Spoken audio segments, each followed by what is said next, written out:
like a week ago. So it's just crazy. I remember in the good old days when I was young, oops, there we go. I remember when school used to start after Labor Day, and now it's just insanity. School starts in July for some people, August for some people. So anyway, one kid in school for me starting today. The rest I'll start next week. Still too early for me. I love summer. I miss having my kids around. So for me it's a big bummer. But today we're making one of my favorite back to school treats, and that is my chalkboard cookies with edible chalk. And the chalk really writes on the cookies, and that is what is so fun about it. So I'd love to hear from you, where you're from, if your kids have started school or not, and I am going to get started with the recipe as soon as I check and make sure I have comments going over here on Facebook. So let's see if I can find that.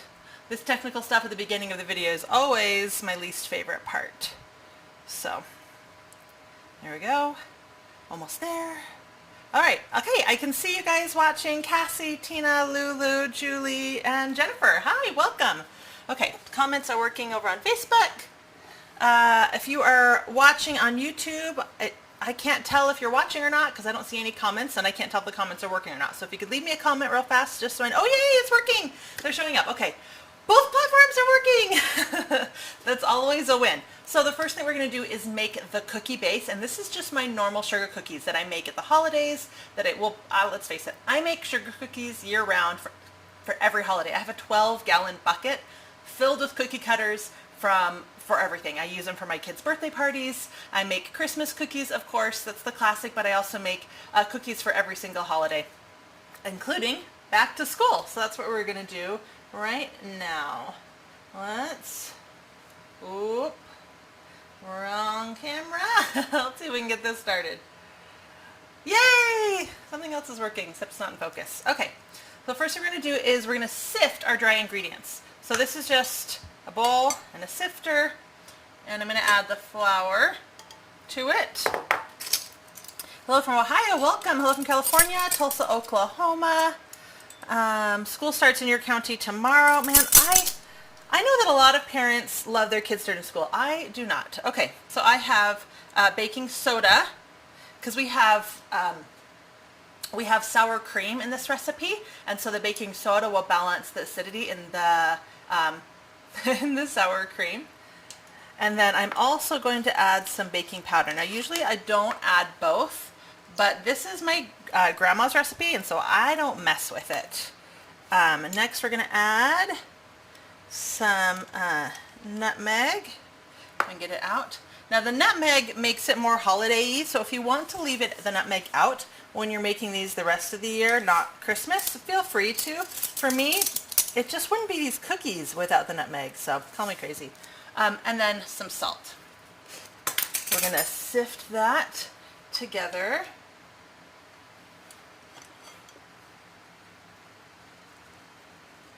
And just shake this. I like to tap it against my hand. I feel like it sifts a lot better than if I'm just shaking it loose by itself. Hitting that helps a lot.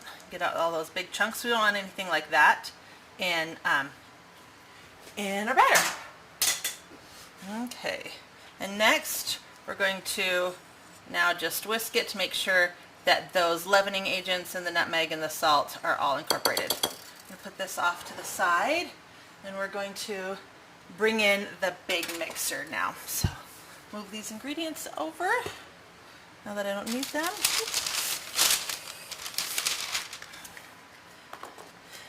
Soda, salt.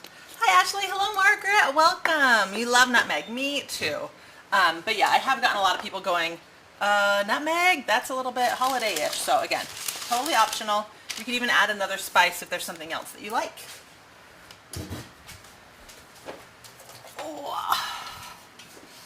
Okay, now comes the fun part of making sure I can get this centered in the video so you guys can still see everything. Since today we're making cookies and frosting and the chalk, there's so much ingredients over here off to the side. Sorry if it's rustling and making a lot of noise. We got a lot going on over here. All right. So first thing that we're going to do now for the wet ingredients is add the butter. and this is softened butter, and the sugar, and let's get that off. Give that. I'm just going to mix that until the butter and sugar are totally incorporated. Hello from Trinidad. Welcome, welcome. Sophia, I'm so glad you could join us, Sophia. I know that the summer has been crazy for people being able to join live stream. So that's the one good thing about getting to start my kids in school, that it will be a little bit easier for all these videos. This is a Bosch Universal Mixer. I grew up with one. I love them. They're amazing.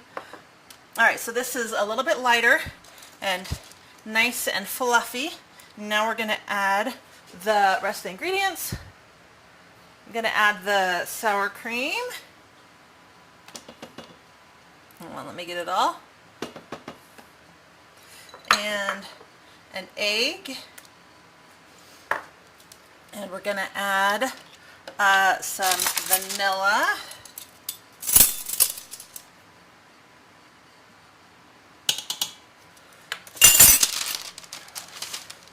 And put the vanilla lid on, otherwise I spill it every time. Turn that on.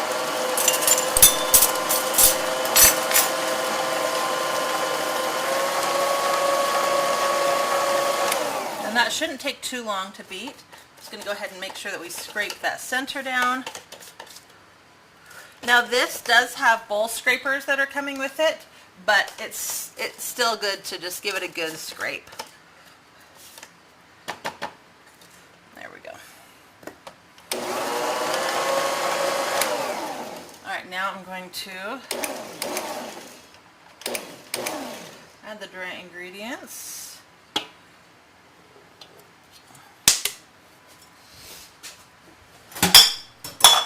And I'm going to put a lid on because I don't want all this flour. I don't want the flour flying everywhere. Now, this is a really thick batter, so I'm using the cookie paddles. So if you're using any other type of mixture, make sure you're using something strong like the paddles, because you will totally destroy your whisks. You can see how thick it is. I'm going to give it quick scrape and then one last stir. Actually, it's looking really well mixed and done, so probably don't even need to do this, but we will do it anyway.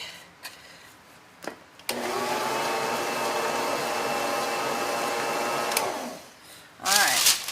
I love this mixer because it's so powerful and so strong. It only takes a couple seconds to mix anything. Okay. Now the dough is not ready to go right away. What we need to do is refrigerate it. So, move the mixer out of the way. And we're actually going to take the paddles out, get all the dough off of them. It's a nice thick dough too, so it's not super sticky. And I'm going to I usually make a double batch. In fact, sometimes I'll even make a triple batch of this and freeze the dough, and then it's just ready to go anytime I want it. So I usually only make about 2 batches of this a year because I just leave the dough in the freezer. Alright, so I'm just going to third this. And it doesn't have to be perfect. This is just to make it easier. If you tried to roll all this dough out at once,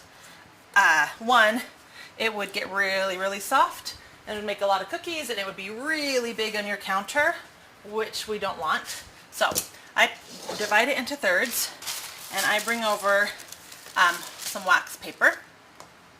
I'm going to take one of the thirds, and I kind of make it a little bit rectangular-ish. That doesn't matter. Fold over the sides and squish down a little bit, and then I fold up the ends.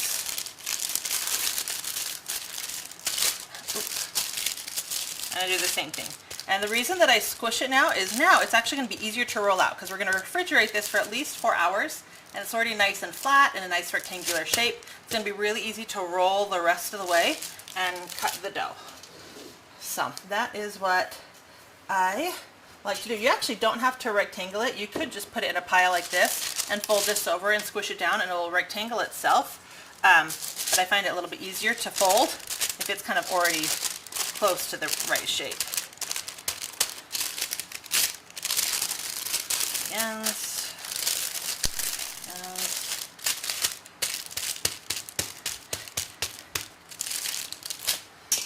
As you can see, it does not have to be perfect. All right, last little bit of dough.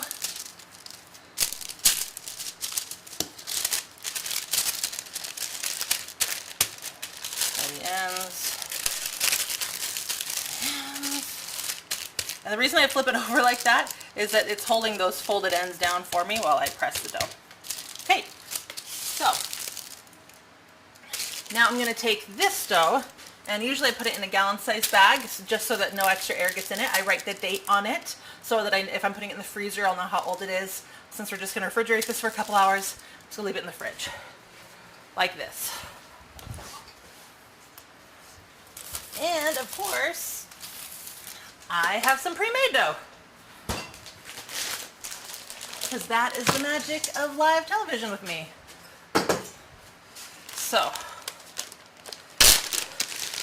I have a pre-made packet, and as you can see, or not, as you can see, it's nice and firm. I can indent it with my fingers, but it's going to be a little bit hard to roll out at the beginning, but that's how we want it. So my trick for rolling out cookie dough, I know a lot of people sprinkle flour everywhere, and that's fine, but the more flour you add to the dough, let's face it, cookies don't take all the space. You have leftover dough, and then you re-roll that, and then you add, you cut out more cookies, and then you re-roll that, you add more cookies. The more flour that you add to these, the drier the cookie's going to be, and every time you knead the dough back together and re-roll it out, it's just getting drier and drier and drier. So if you are using flour as your base for rolling out your cookie dough, I reuse the first batch, and then I wait until I have all the cookies rolled out. Like if I'm using 3 of these or 6 of these, depending on how many cookies I'm making, I take the seconds from all of those and mix them together and roll them for 1/3 time, and then I throw the rest of the dough away. At that point, it's just unusable. But this method, I can actually re-roll the dough as much as I want because I'm not adding extra flour to it, and it doesn't get the rolling pin all dirty. So I'm going to unroll or unwrap my dough. And put that down. I'm going to throw the wax paper away. Putting another parchment paper on top. Hello, Colleen. I love that you're from Utah too. That's always fun. Very few of my blog readers are from Utah. Rhonda, you hope you get a Bosch for Christmas. They do always have sales right around Christmas time, so it's a great time too. The mixer, you can order it from boschmixers.com. After the video, I will come back in and I will add a link to it. It's awesome. It's a Bosch Universal Mixer. You can get them on Amazon, but usually if you go to the Bosch Mixer page, that's where you'll get any deals or sales.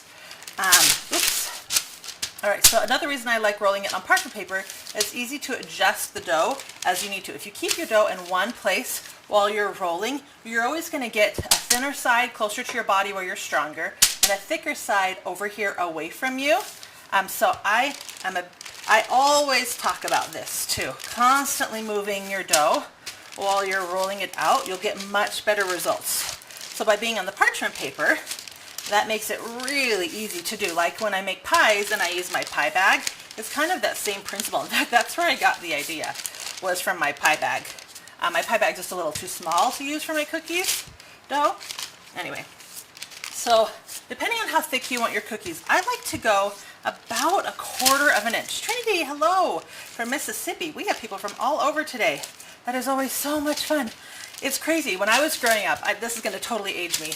My birthday's in a couple weeks, so around this time of year, I'm always thinking about like the past. And I was just thinking, when my grandparents were born, my grandma gave birth to 4 babies without even having electricity. And now we have computers in our pockets. Like, it's just, they didn't have a car, they didn't have electricity, and now we have full-blown computers in our pockets. Like, it's just insanity to me. I just wonder the changes that my own kids are going to see. So, anyway. But recipes like this that I got from my grandma, They stand the test of time. But things like parchment paper make it a lot easier. Anyway, I think I was going someplace with the whole age thing, but I forget. Oh yeah, I didn't grow up with the internet in my house even, let alone in my pocket. So it's crazy watching my kids and my teenagers trying to socialize with human beings they live near, let alone how cool it is that I get to talk with people from Trinidad and Mississippi. Like, it's just insanity. Fort Worth, Texas, Catherine, like, oh, it's just insanity to me that this is where life has gone. It's so cool because it's made the world so much smaller. Anyway, off my soapbox. Let's finish rolling this out. I know I can tell I'm getting close just because I know the size I'm looking for. But if you look, you can see I'm about 1/4 of an inch, and I want to get just a little bit less than 1/4 of an inch. But I also make sure that I look at all the sides, because even though we're rotating, we might, look how even all those sides were. That's what happens when you're rotating. And I can also kind of feel with my hands where it's maybe a little bit thinner or not. So I'm just going to go one more time around.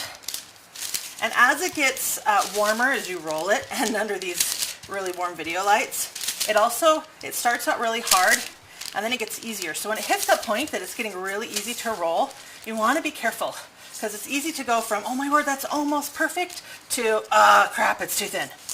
The good news is, because we're not using flour, you can just, if it gets too thin, you can just fold the dough together and re-roll it out without any problems. All right, so this is ready to go. And for these cookies, this is the cookie cutter that I'm using. I thought it looked a little bit decorative, like a cute chalkboard, but obviously you can use round, you can use rectangular, you can use any fun shapes that you have. So, cut, cut.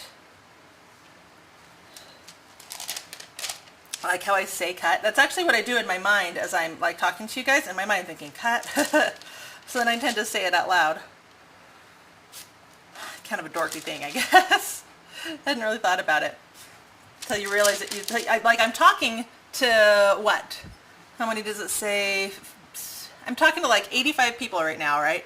And yet I'm still totally alone. So if people were like a fly in my house, they would think I was so weird. All right, so now what we're gonna do is peel this dough off. Now it's gotten a little warm just because of my lights. I'm going to flip it, because peeling it like this is actually a lot easier than trying to peel the cookies off. Since I already peeled them off that other side, they should be easier to get off now. What we don't want to do is rip the cookies. All right, and I have a tray for the cookies right over here. Hello from Australia, wonderful, and New Mexico. Man, it's so much fun. We've got people from everywhere. All right, so I was just recently in New York for 2 weeks with my daughter, and we saw 6 Broadway shows. It was so much fun, and I have to say, we were going to see, Hadestown was the one that she really, really wanted to see, won a bunch of Tonys. And then the rest, we wanted to see Moulin Rouge opening week, which was amazing. The sets were incredible. But the surprise one for me was Tootsie. It was incredible. I've been listening to the soundtrack ever since. I will say, if you don't like swearing, which I personally don't, it swears a lot of the F words, so just beware. It kind of took me a little bit by surprise, but I skipped the one really bad song, but I still enjoy the rest, and the show was incredible. Okay, so now this, it's a little bit too small to really roll out and get anything good now, but because I don't have any flour on it, I can. So I rolled out and baked a couple of other batches this morning, and what I did is I collected their extra dough together, and I pressed it back into a rectangle to use for later. And since this is kind of that same thing, I'm just going to add this to this collection, and then later, when I have a minute, this is about the size of a normal batch, I'll be able to roll this. I'm going to refrigerate this again. I'll be able to roll it back out again with no problems. And I just keep doing that. I usually roll out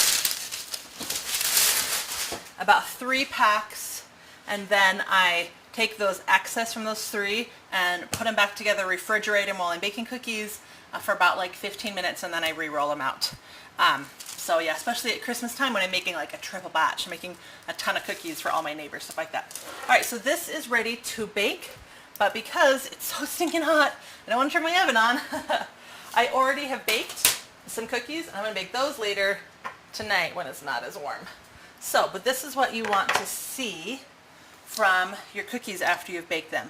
The top, you want to still be perfectly light, and the bottom, you want to be just golden. So this is about 8 minutes, which I have found to be perfect, especially since once we frost these cookies, we want the royal icing frosting to get hard enough to draw on without collapsing and still being wet underneath. So these are going to sit and dry for a while. So if you overbake your cookies, you're going to end up with really, really dry cookies, which you don't want. So you want to make sure they are baked, but not overbaked.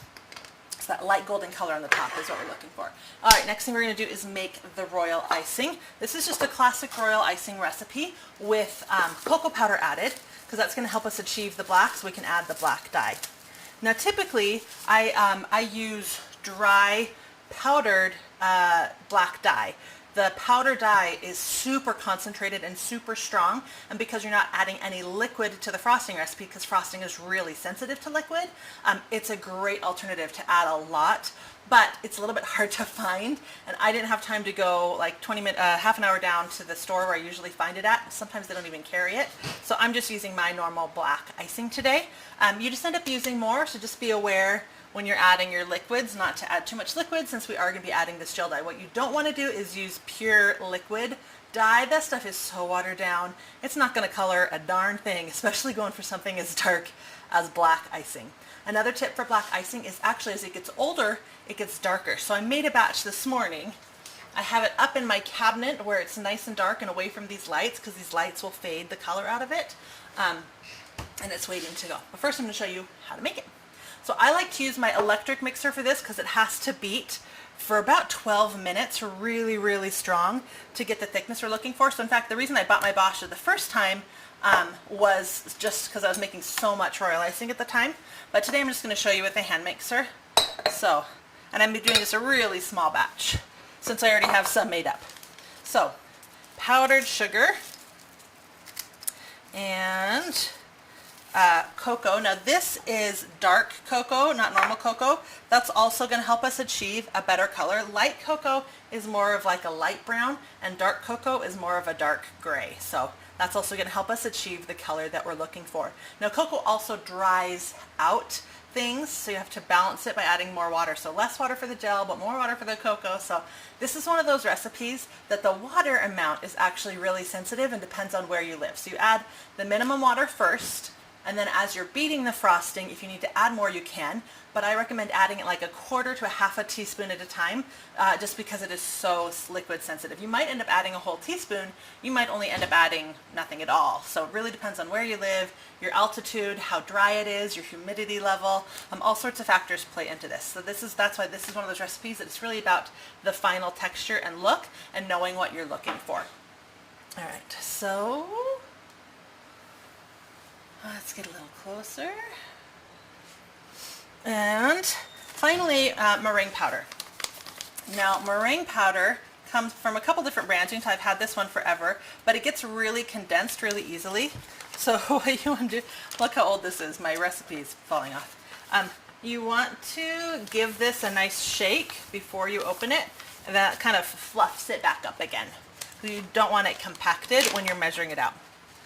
All right, so we're doing,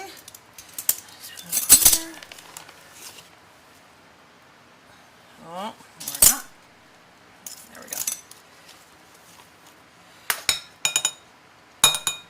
All right.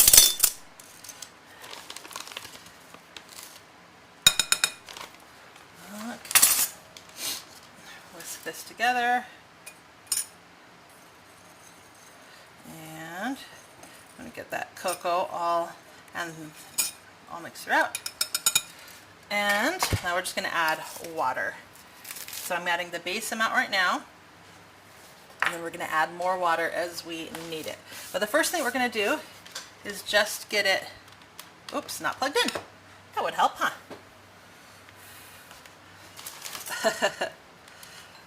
Okay.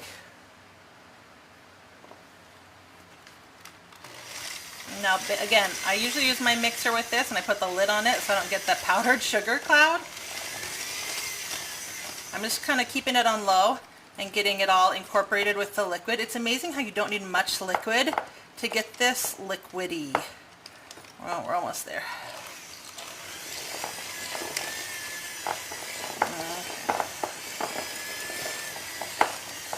There we go. Okay, so I keep it on low until I have all that powdered sugar wet. And then, same thing with using a big stronger mixer. We're going to mix it on high for about 7 to 12 minutes. Another reason to use a stand mixer, so you don't have to stand here for a 10 to 12 mixer. And if you're using a hand mixer, which is usually a little less powerful, it's probably going to take more like 15 to 18 minutes. What we're looking for is for it to get nice and fluffy and lush and super, super shiny. And then while we're mixing it, we're going to add the black dye.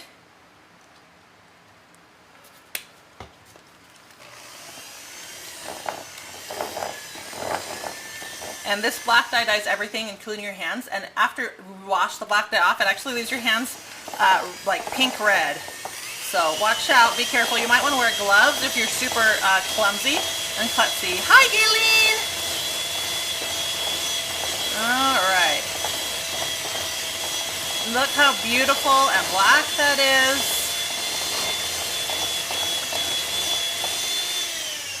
Now I'm not going to mix this for 12 minutes because I have some already finished, but look how liquidy this is right now. I don't know if you can tell. As you beat it to that maximum fullness and it gets thicker, it's actually also going to get a little stiffer because let's face it, it's also drying out every second we're doing this because of all the air around. And that's not the texture that we want for frosting. You want it thick enough to pipe, but also thin enough that it smooths itself out. So I'm going to put this off to the side and get out the finished stuff and check on how it's doing. I might have to rebeat the stuff I already made, so we will see. You can keep royal icing for quite a while actually after you've made it, but it can separate a little bit while it's sitting, so you just have to rebeat it up. All right, so the other thing you want to do when you are working with royal icing is you don't want any air touching the icing at all or it will get dry and crusty. Look at all the powdered sugar I have everywhere. So you want to push the plastic right down on top and into all the cracks. So here is our finished royal icing. I clearly added not as quite as much black to this. So you can see this is, I ended up adding an extra, I want to say 2.5 teaspoons to this because it's so thick when it comes out. As you can see, it's more liquidy now. The rule used to be that you'd want to mess it up, count to 10, and if it was perfectly smooth at the count of 10, you're ready to go. But more and more cookie decorators have left their icing just a little bit thicker and less runnier because it's easier to control and not make a mess. So I've already counted to 10 in my head, and you can see there's still a couple little jagged edges.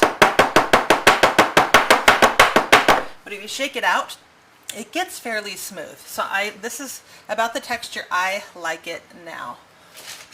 So I have a cup right here with, oops, wrong camera. Let's try that again.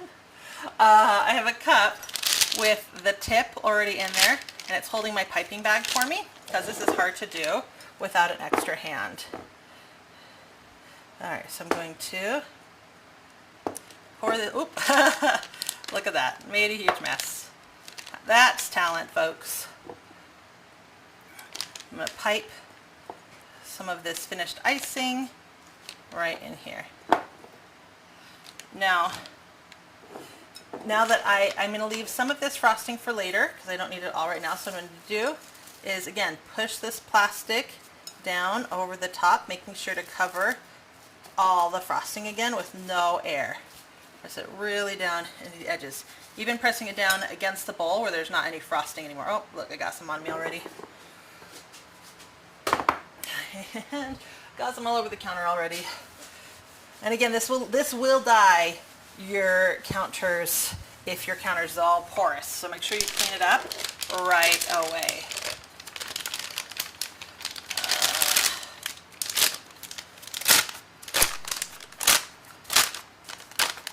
part. And I like my piping bags really big, so I have a lot of this space left.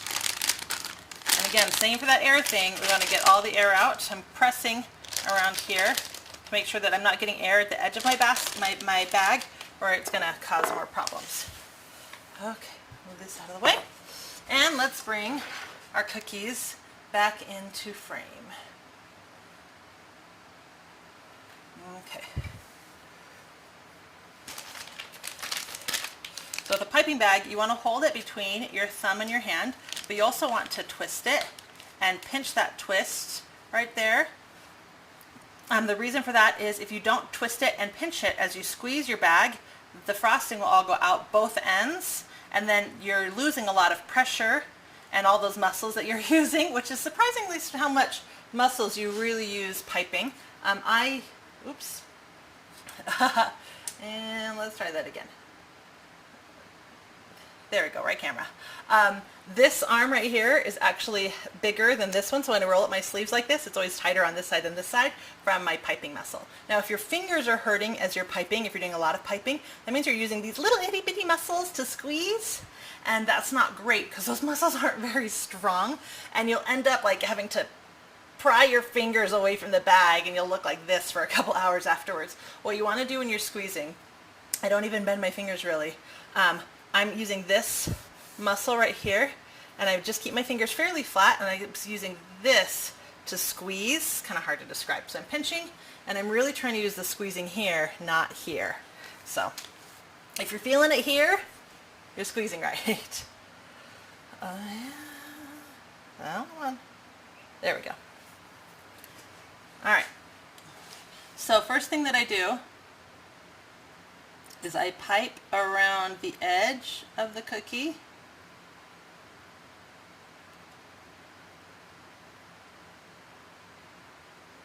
And sorry, when I'm working on detailed stuff, I tend to hold my breath. So less talking. And then you're going to want to fill in. You can fill in stripes or diagonal lines or whatever shape you want. It doesn't really matter. And I'm using the same tip. I'm just squeezing a little bit harder. And the reason for that outline is, see how as I'm turning back and forth, I'm getting a little waviness. By having that outline there, I already have where I want the frosting to go to. So just finish it up. And you want to work one cookie at a time. And I have this Scribner tool, is that what they're called? And I come in here and I just use it on any places where the frosting may not have filled in, or any place where I'm like, oh, I want that edge to be a little straighter.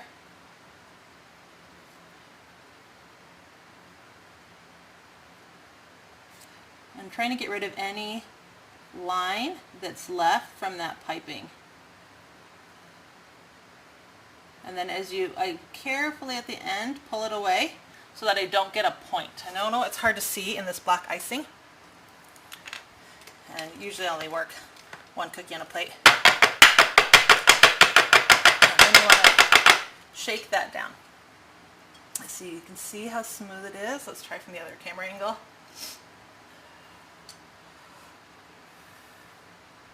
Let's see if I can get like a shine on here. Oop, maybe I'm turning it the wrong way. Come on. I know that the light's over there. Oh, there we go. So you're trying to get it as smooth as possible. Now for some reason the black always leaves those lines on it. Oh, you can get a nice shine from it because it's still so wet. My other colors don't do that, but the black always does. I'm not quite sure why, but you can try to swirl it and get it so that those lines are all mixed up as well. But I don't bother doing that because because it's drying out. You want to work quickly. And I find that if I take the time to do that, it tends to cause more problems than it fixes. Because at the end of the day, my goal is to get a nice flat surface, and I care more about that than having a couple lines. As it dries, it's not a big deal, especially since we're just going to be drawing over it with the chalk. And fill in again. What you don't want to do is when you're over here on the edge is to squeeze really hard and push that line that we made out. We want that line to hold this shape.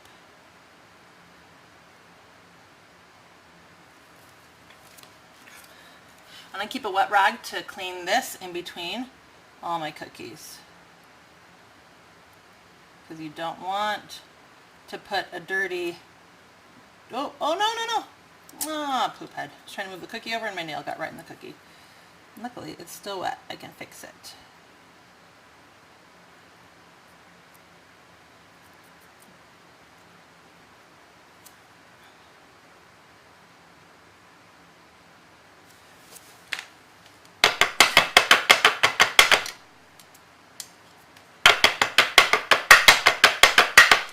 Okay, and I usually don't use a glass plate. This is just to look for looks and to be pretty. It's easier if you're working on a cookie sheet and you can bang that without worrying about breaking it, but it's just not as pretty for a small single plate. Oops.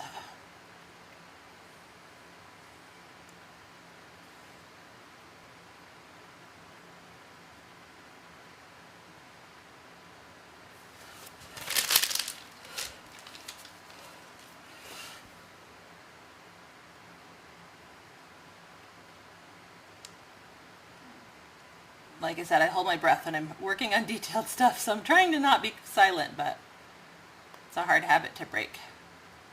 I do it while I'm cutting people's hair, too.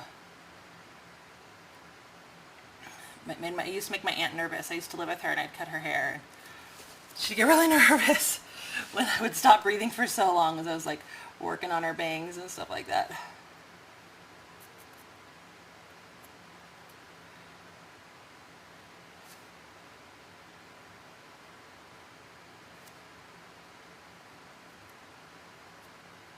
Now, if you don't have a tool like this, you can just use like a push pin, or you can thin out your frosting more so you don't have to worry about this as much. I use this more now that I do thicker frosting than I did. Oh, sorry, my hair must have been in the way. When my frosting was thinner. Let's do the last one. Oops. Huh. Weird. There we go.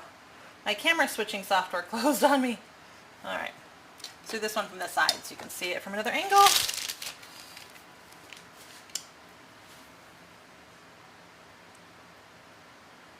And notice I'm not holding the tip right down on top of the cookie. I kind of let the outline fall, and I only go down and press when I come to those corners. It helps like turn the corner to do it that way.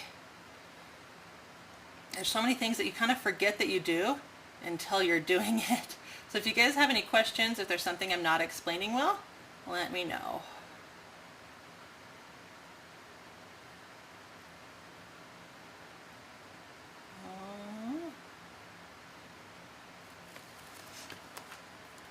I know the black is hard to see in the video. This would be easier in another color, but it's a chalkboard, so dark gray black it is. I guess we could do a green one. Does anybody still have green chalkboards? Seems like those are long gone.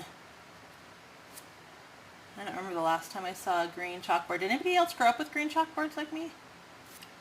Maybe I'm weird. All right. Now these are going to stay shiny until the outside dries, and even after the outside dries, see, this was our first one right here, and you can see it's starting to get a little duller than like this fresh one that's more shiny. You can see the difference between here and here. But just because it's starting to get dull doesn't mean that it's ready, because we need that frosting to dry all the way through, because otherwise if it just has a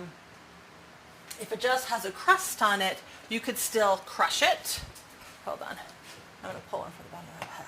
So I was moving the batch that I made around this morning. I was moving it, and as you can see, I crushed it right here with my finger really easily. In fact, if I feel like if I push really hard on this, I could still crush it. Let's see. Yeah. So I made this batch this morning, so it's 5 now. Made this about 10. So this has only been about 7 hours. So really for this recipe, I would make it the day before to let that icing get really, really hard so that as kids are drawing on these, they're going to be pressing into it with the edible chalk, and it's just going to crush instead of draw. So I don't even know if today we're going to get some good drawing out of it,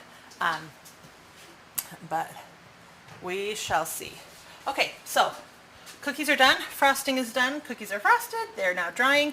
Now we're going to make the edible chalk. So first thing we're going to do is start with some bright white candy melts. Now if you just go with white candy melts, and this is not chocolate, this is candy melts. They melt beautifully, they melt smoothly.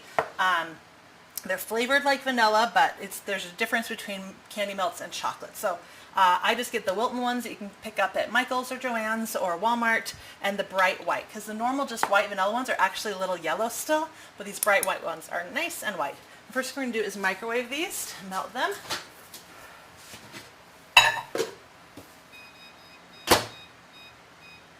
Alright, and while those are melting, I'm going to try to get some of this black dye off my hands. It is everywhere, under my nail, and all my old lady wrinkle skin. Oh, all over the palm of my hand. I don't even know how it gets places. As you start washing the dye off, you'll, oh, I missed a spot right here. You'll notice it just kind of spreads. You'll go like, oh, I have some on this one finger. That's all you see. So you go over to wash it, and as you wash it, you're like, wait, I have it like everywhere, I swear. So I try to keep my work surface and my piping bag and my counter as clean as possible to try to avoid spreading like that. Okay, so I'm going to stop for a second while that is microwaving and try to catch up on comments that I miss. Hello from New York. Hi, Susan. I was just there last week. It was very hot. Again, great to see you. Don't forget to hit the like button. Yes, I would love it if you guys would like the video. That'd be awesome. Over on YouTube, if you hit the bell and get notifications whenever I go live, or subscribe to my page so you don't miss anything. I go live on Tuesdays and I do edited videos on Saturdays. On Facebook, don't forget to like my page, and then you'll get notified through the watch page when I have a live video. What size tip are you using? That's a great question. This is a 6, but sometimes I use a 5 as well. So 5 or 6 or 7 are great round tip numbers. Not too big. It's about, I don't know.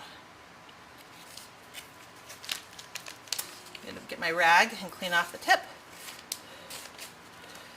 And that's what I always keep, a damp rag when I'm working on these, so I can keep that tool, that scriber tool cleaned, and the top of this cleaned. Because if this starts to get dirty and dry and build up, it's hard to get the cookies accurate. It's about, I'd say, 1/8 of an inch in width. Is about the size that I like to use. Okay, let's see what I need next.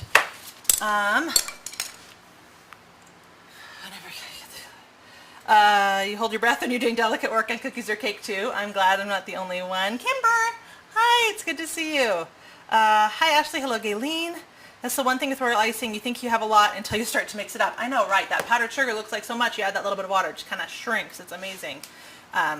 And it's such cheap ingredients. Powdered sugar, meringue powder, water, and it's such a little amount of meringue powder that I usually make a super large batch, divide it into all the colors my kids want to use, and then I just throw away the extra, honestly, unless I'm working on royal icing flowers that like take a couple days to build, because you have to like make the bud, let it dry, add some flowers, let it dry.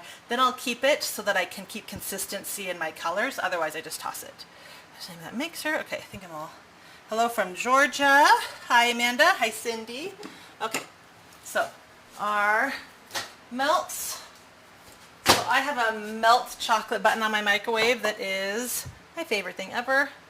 And of course, I used up all the things I pull out. Okay.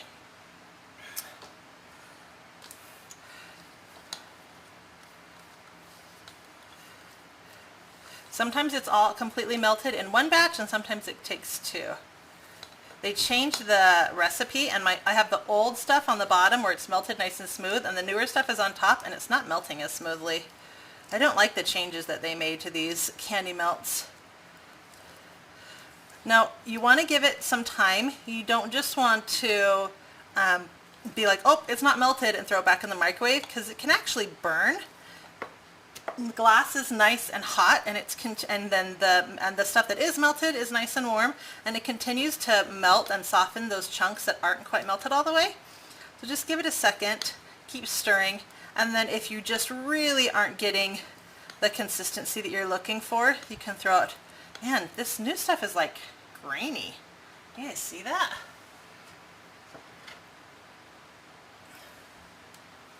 Oops, wrong camera. You guys see that consistency? It's like grainy. I'm gonna have to find a new brand of candy melts because this new one is nasty. All right, so I'm gonna microwave it just a tad longer.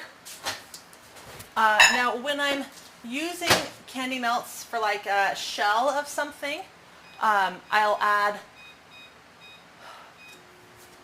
like some oil to help make it a little bit runnier and easier for dipping things in. But because I want this to get hard again, we're just reshaping the melts. I don't want to add anything to this. So I want it to just be the melts themselves. Give it another 30 seconds. I'm not going to let it go the full time this time around. So then the other thing that you need is these big milkshake straws. If you use normal straws, one, you're not going to be able to fit the dowel as easily inside to push out the chocolate when you're done.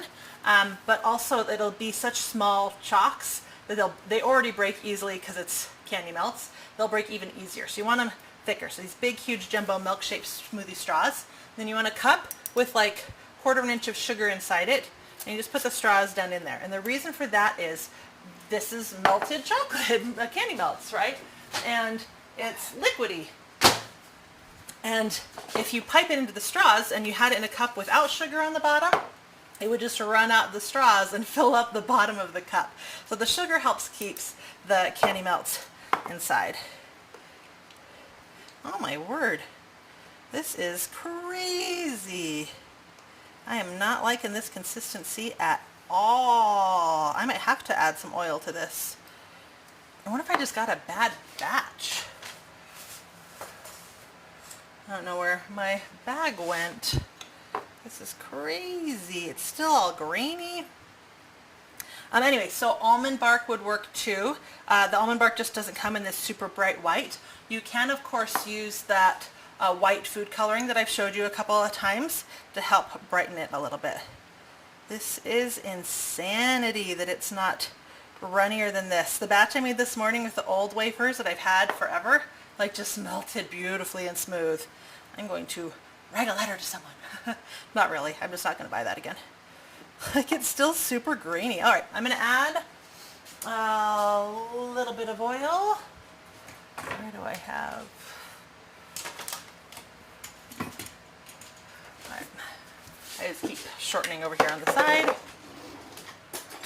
Shortening is a nice oil because it doesn't have any flavor like butter does, and it's also white. And it also will be firm when it's cool, like chocolate and candy melts. Unlike an oil, if we added like olive oil or something like that, it would actually make it runnier, which we don't want because we do want this to firm back up again.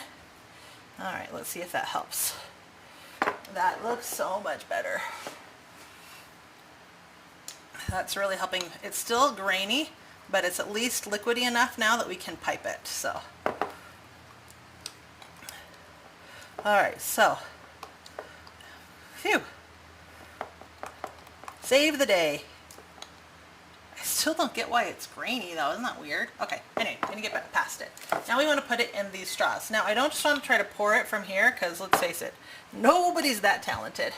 So I have another piping bag. I'm gonna fold over and put back in my cup. I already have this tip cut because I used it before, so I'm going to fold that down before I put it in the cup so that it doesn't just run out as I'm working on this.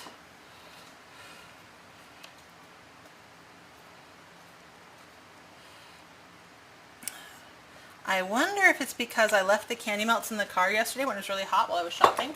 That might have been it. It might be my fault. All right.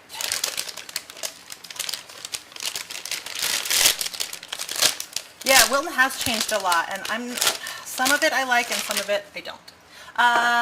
Pamela, you are on Facebook, so if you just click the link, you can get a printable recipe on my blog. All right, so now I'm actually gonna lift the straw up because if it's in the sugar, then it's holding the air inside and it gets hard to pipe in. I'm gonna put the piping tip down inside the straw. I'm going to lift the straw up a little bit, and I'm just going to squeeze, and you can see, maybe you can, you can see, oops, I must have hit a chunk. Now it's not coming. Oh, it did. Whew. Okay, let's try that again. You can see the chocolate getting squeezed down the tube. Oh, made another chunk. Lovely. Of course, this always happens in your life. When I was doing it this morning, it was perfectly smooth and worked gloriously. Come on. Oh my word. Oh, this is hilarious. Okay. So make sure you don't have any chunks before you start. And then squeeze that until it gets to the end. And then press it back down into there. So let's try that again. So put the piping bag up inside, lift it above the sugar, squeeze, oops, till it gets near the end, stop squeezing, and press it down back in the sugar. And then just repeat until you are done. Can you see that chocolate going down those straws?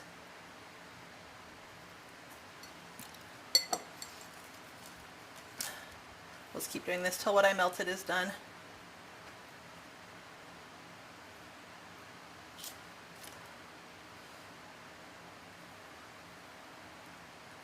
Oops. Squeezed a little bit too hard. That actually went down into the sugar. Can you guys see that chocolate going into straws? It's really cool. I'm looking at it from the other side of the, let's see. I filled all these? Oh good, I filled all these.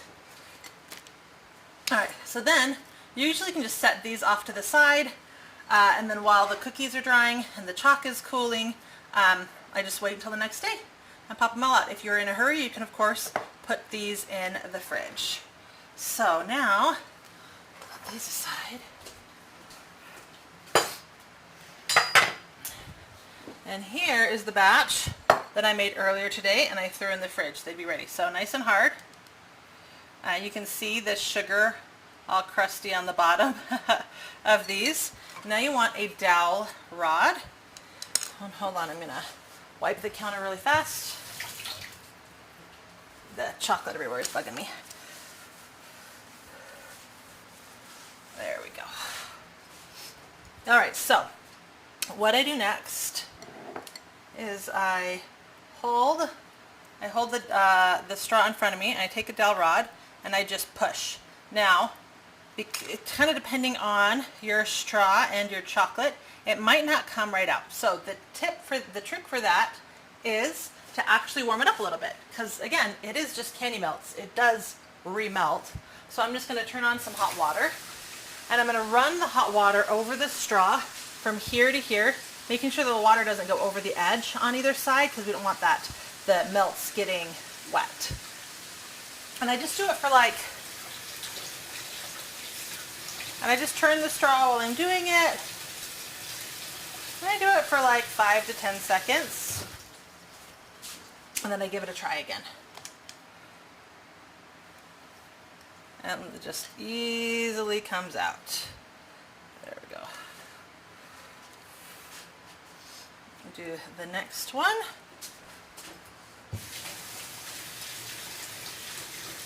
So again,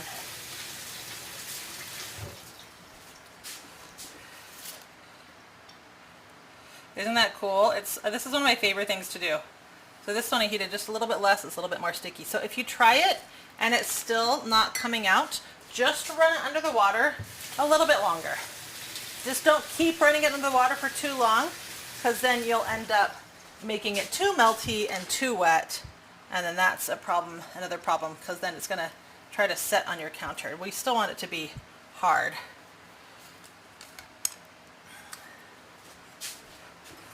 And last one.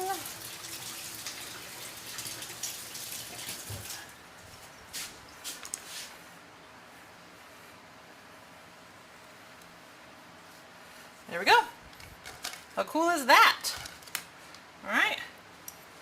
Boom. So now we have our cookies, our frostings, and our chalk. Let's see. Now here's the ones that I did earlier today. I've let these reset, because watch what's going to happen when I try to move these.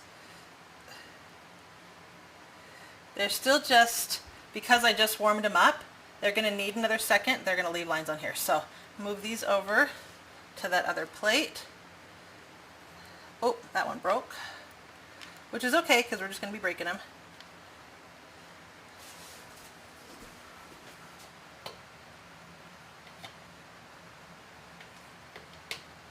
But you do want to let them kind of reset again. My counter is all a mix of chocolate and water from cleaning, and there we go. Okay, so this is the final product. And I usually take these and you can break them into thirds, more chalk length, but because they break so easily, I'm going to break them into quarters because it's a little easier to start with smaller portions. Another reason for that is simply, hold on, where's my little plate? There we go. Here's a little plate I like to use for these. As you hold them, they're gonna get a little melty, and the kids don't mind because they just lick their fingers.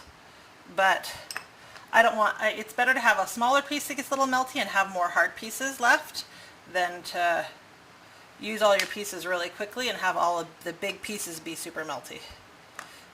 Okay, and break, break, and break. Okay, so now we have, this is how I served them at our party that I did these for a couple years ago. Chalk and cookies. What do you guys think? All right, let's cross our fingers and let's give this a try. I'm glad I'm not the only one who's been having trouble with the Wilton candy melts. I'm getting a ton of comments about it from you guys. I'm so glad. All right, so here's one of our cookies. Nice and dull. You can still kind of see those lines in there, but it's really not bad. And I don't know that anybody else would notice but me, and now you, that I've pointed it out to you. So let's see if it works. Any suggestions on what I should draw? All right. Oh, this is the sugar end. I'll try the other end. There we go.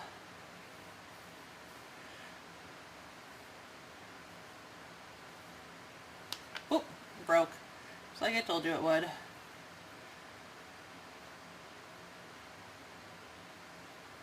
There you go. Crown. All right.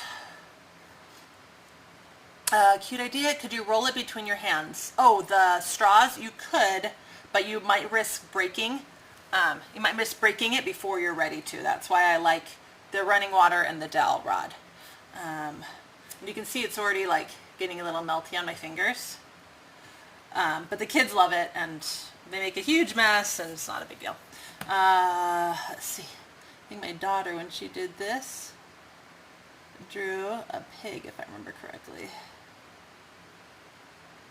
Oh, I broke another piece.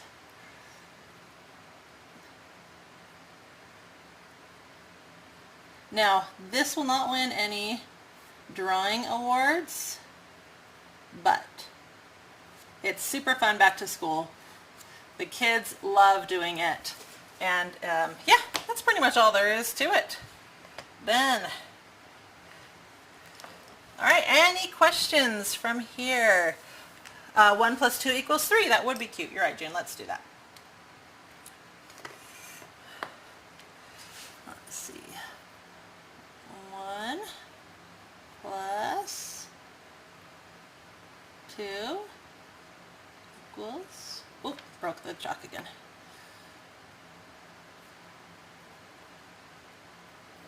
3. There we go. Turn it so you guys can see it. 1 + 2 = 3. Awesome, cute idea for the kids. Awesome for a gender reveal. Yes, it would be fun for a gender reveal. And that is how easy it is to make these back to school chalkboard cookies. You love them. Great idea. Thank you so much, Susan. Very cool. Thank you, Julie. And a cake. What was that to me too? Hello, Tina and Corey. Your elementary school had green boards. Hello from Puerto Rico. Your first time here. Hello, Bianca. Welcome. Don't forget to like the button. Gender reveal. I know what you meant. We got it. Okay. That is it. It looks like I'm frozen over on Facebook. Maybe it's just my phone. Hopefully it's just my phone and you guys can actually see it.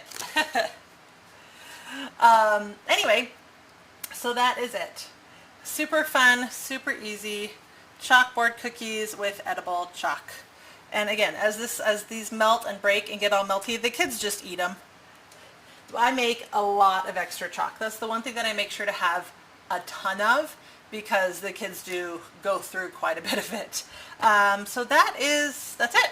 Easy peasy. Hope you guys enjoyed it. I will be live again next Tuesday at 4:30 Mountain Standard Time, same time as today.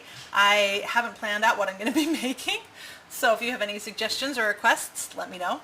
And in the meantime, I will stay on for just another minute answering any questions anybody might have about the cookies, the frosting, or the chalk. But again, thank you so much for watching, and if there aren't any questions, I will take off, make dinner, eat cookies. Kenny Cake, thank you. You're so welcome. Julie, you too. April, very cute. Thank you so much. Kathy, you love it. Thank you. Margaret, you're so making these. Thank you. Wonderful and fun. Thank you so much, Margaret. I'm glad that you could join us again. Tina, hello from California. Hello from New Jersey. I think I'm all caught up. So another great recipe. Thank you so much, Rhonda. Susan, thank you and see you soon. Awesome. I will see you next week. This Saturday I have a new video coming out on YouTube with a friend of mine making fast, easy bread, making cinnamon rolls, peanut butter and jelly braid, perfect for back to school, stuffed crust pizza, monkey bread, I think that's, crescent rolls. That's what we did, not cinnamon rolls, crescent rolls, all in 60 minutes or less, with her fast and easy bread recipe. So I'm excited to share that. So come back to YouTube on Saturday.